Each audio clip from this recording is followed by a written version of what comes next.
తల మీద చెయ్యి వేసి బొట్టు పెట్టినా, తాళి బొట్టు మెడను కట్టి బొట్టు పెట్టినా, తల మీద చెయ్యి వేసి బొట్టు పెట్టినా, తాళి బొట్టు మెడను కట్టి బొట్టు పెట్టినా, సన్ని కళ్ళు తొక్కినా సప్త పదులు మెట్టినా, సన్ని కళ్ళు తొక్కినా సప్త పదులు మెట్టినా, మనసు మనసు కలపడమే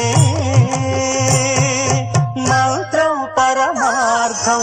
శ్రీరస్తు శుభమస్తు, శ్రీరస్తు శుభమస్తు. శ్రీకారం చుట్టుకుంది పెళ్లి పుస్తకం, ఇక ఆకారం